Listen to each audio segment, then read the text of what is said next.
Hey everyone, Brendan Sander here. How are you? Thanks so much for joining me and welcome to a review for the brand new Goo Goo Dolls Summer Anthem. Despite it only having 7 tracks on here, it is considered to be the band's 15th studio album. Such is the thing in the digital world of streaming these days. I'll get into more of that later. It was just released physically, at least, on October 24th of 2025. We'll dive into that here in just a bit, do a full review and unboxing of this thing. But if you are new to my channel and haven't already hit the subscribe button, please do. Also leave a comment, hit like, all those things help support my channel. I'd greatly appreciate it. And of course, as an added bonus, by turning on notifications, you'll never miss an episode and stay up to date on really cool things like this, where I'm talking about the brand new Goo Goo Dolls Summer Anthem album. So we're going to jump all the way back to 1986 when the band formed, which means next year, 2026, is going to be the band's 40th anniversary. And perhaps next year in 2026, we're going to see a full-length album to celebrate. At least I hope so. But back when the band started, they had much more of a punk sound, being heavily rooted in alternative rock movement and really kind of breaking big at the same time that the grunge movement took place. But since that time, the band has really moved on and changed its sound and style, which is kind of odd considering that that sound of the early 90s was what made the band big in the first place, though they've really kind of managed to find a new niche for themselves, blending pop and mainstream rock into these high energy anthems and things that they have today. And they're still maintaining some of that high energiness of that original punk sound that they had when they first started out. So, not that they've, ever really sounded like the 90s in the last 30 years, so I wouldn't expect that here. But what you've got is pretty much what they've been doing for the last 2 decades, at least solid. The sound on this is what you would expect, and especially with the title like Summer Anthem, you're getting that sort of anthemic style sound that the band is known for. And the title of this and the release of this were released in conjunction with their summer tour that was of the same name.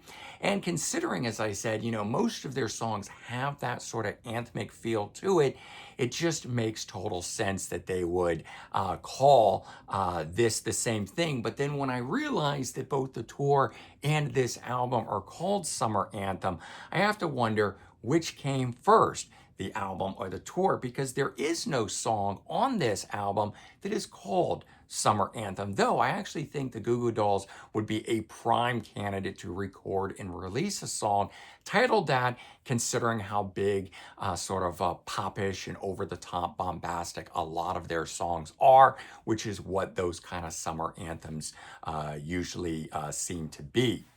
So, as I said, this is their 15th studio album, though it only features 7 tracks on this thing.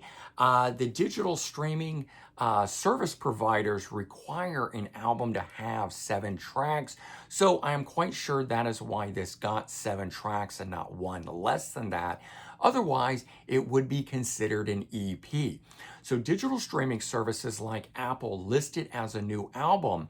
Other places are listing this as an album, not an EP, even though I would consider it an EP, not so much because of the tracks, because I think for me, anything over 5 tracks, 6 tracks constitutes an album, but it is only 24 minutes long. Though they don't really have far to go, because pretty much a lot of albums these days sit right around the 30 to 35 minute mark. So they were kind of almost there anyways in terms of that. But 7 tracks, 24 minutes on it. As I said, it is considered to be their new album. Now, the other thing of note is that this dropped a month earlier on digital streaming services on August 22nd of 2025, where the physical buyer, fan, whatever, that likes the physical content like myself, had to wait until October 24th to get this. And then, in fact, it just took even longer for it to actually get to me. And now I'm starting to kind of understand why. I'll get a little bit more into it when we break, or I look at this thing and I show you this thing. But as stated earlier, the sound of this album very much in line with the sound of the band for what they've been doing for the past couple decades. So nothing really new here, just really good, exciting pop songs. It's what they've been doing for the past 30 years. So if you think the band is going to somehow go back to what it was doing in the very early 90s, I don't think that is ever going to be the case. Fortunately, though, the band has never said that they're going to do it. A lot of times bands that have moved on from their sound say, oh, we're returning with the rock album, we're returning to form, we're doing this, we're doing that, and they never do it. Goo Goo's never say that. They just keep coming out with the stuff that fans like. Now, in particular, I really enjoyed their last album, Chaos and Bloom, that came out in 2022.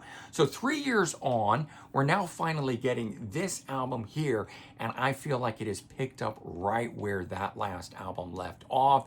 We've got all the sort of really catchy sort of songs, the stuff that's going to stick with you long after you've heard it. All of it here is going to just be what you want it to be if you have enjoyed the Goo Goos over the last 20 to 30 years. The 7 tracks break down on here as 6 songs that are sung by Johnny and 1 of the songs sung by Robbie. And what I find to be interesting too is that where on the earlier albums, Robbie was the lead vocalist, I like that going forward, he still sings some lead tracks, and it's not only Johnny. And Johnny's songs obviously get the most focus. His songs are the songs that broke the band big, and so they're always going to probably gear up and do more songs with him. But it's never fully only been Johnny. We get both lead vocals from those guys, and there's really a different feel from each guy, and they continue that on this album here. So let's go ahead and talk about now some of the standout tracks. Track 1, Ocean. This one here sung by Johnny. It's a typical Goo Goo Dolls style song. Starts off mid-pace before it kind of really kicks in with a big chorus, and then you get that same sort of sing-along vibe that we get from a lot of their tunes. Track 2, Nothing Lasts Forever. This one here was released as a single and has that big sort of summer sound vibe to it. It really is elevating and uplifting, and lyrically also just works with the idea of summer as well, which never seems to last forever. Track 5, Such a Mystery. This one here is sung by Robbie, one of the most upbeat songs on the album, and maybe the closest thing to their early 90s sound that they would, typically did back in the day, which is probably why I like this song as one of my favorites on the album as a whole.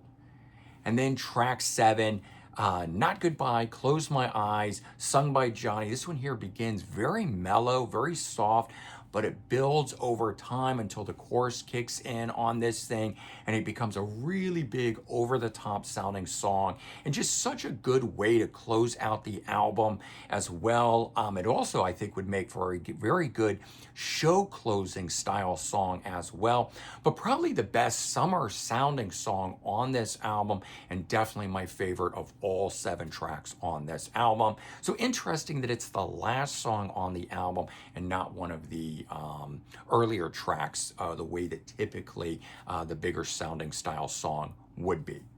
All right, so let's take a look at this. All right, this front cover of it, I do love its retro feel, especially with the cassette on it. Us older music fans certainly know the cassette. Myself, having grown up with cassettes, loving that. You get the old style car radio that's on there with the knobs and everything. And then the back side of it, you're still inside the car, listing all the tracks there. Nowhere on the front, though, does it say Goo Goo Dolls, with the exception of the name of the band on the side and Summer Anthem listed there. When we open this up, we get that as the interior. We do get the name there on the disc, but we don't get it again anywhere else. So there's a lot left to be desired in terms of this overall packaging. And after waiting an extra month to get the physical CD of this thing, I'm really baffled by what they've done here. So Let's pull out the booklet. First and foremost, this is done on printer style, do-it-yourself at-home paper. This is not the typical high-end style printing that you'd expect from, say, a major label like Warner Brothers. The contents are fine. We get a good shot of the guys on the inside. We get lyrics in here, and we get some overall interesting shots of what this is. But when this came, it was sort of done like this. I don't know if you can quite tell the overlap of this not lining up the way that it is. I had to realign this and do a much harder crease down the side because I couldn't even get this thing in and out. In fact, it was binding up on the back side because it wasn't done very well. And even now that it is done, you can still see the white pages sticking out around it. So it's not even cut true and plumb. Now, okay, fine. So maybe the printing of this isn't the best that it could be. I can kind of get past some of that. I go to pull out the disc and I find out it's a burned disc. It is not a silver CD. And they don't tell you that when you're buying this. It also does not say anything about it being, CDR or that it is made to order or anything like that. And you're paying a full price for this thing. So I got to say, all in all, the packaging of this leaves a lot to be desired, and I am really bummed about it. It's just not at all what I would be hoping for, and certainly not to the quality of previous album and the style of booklet and the silver CD and all of that kind of stuff.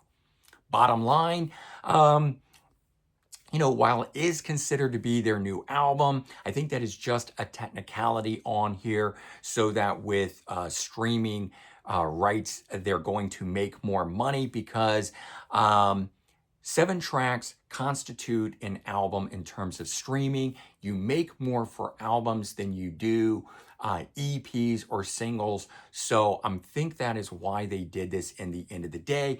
But I really feel like they should have just thrown 3 more tracks on it, had 10 tracks, break the 30-minute mark on it, and I think I would have loved this even more. That said, I do love all 7 of the tracks that are on here. It's really a great album, if you want to call it that, right? But at 24 minutes, it's just too short and I want more. Now, additionally, as I just got done pointing out, the physical edition of this is very poorly made, charging a full price, like a full-length album, $13.98 when it's on sale at Amazon versus maybe whatever the regular price is. When it's so cheaply made, I'm shocked by. I would much rather this had just come in a plain cardboard sleeve, I think, if you're going to be that cheap about the entire product of this thing. But in the end of the day, of course, it always comes down to music in the end of the day, the contents of it. But for us, physical media fans that like getting the actual CD, the tangible thing to hold in our hands, to look at this album art, read about it and everything, this tactile quality of it is a very, very important thing to us. And for the label and the band, for that matter, to really just negate that whole fact, it's almost as though they're saying, you know what? We don't care about the physical media market. We only care about streaming. Don't buy this because it's just a burned album. Go out and stream this thing. And I don't really get that because they make so much more money on the physical sale of the product than they do of the streaming. Anyways, you would think they would want to boost up and build up physical sales of LP, of CD, of cassette even, whatever it might be, to keep us physical fans coming back and to draw more in. I don't know if there is an LP edition. I would suspect that there is, but you can't do a burn of an LP, so I've got to assume that the quality of all of that is much greater. So why did they do such a piss poor job with such low quality on this? I don't know. I really hope Warner Brothers and the band are listening and take note and don't shaft us physical media fans the way that they're doing on this. Aside from that, music's great, go check it out. I do highly recommend it. But if you picked one of these up and you got the same thing, weigh in. Let me know your thoughts on the physical product of this thing and your thoughts on why a label and a band would churn something like this out. It's got me baffled. All right, everyone.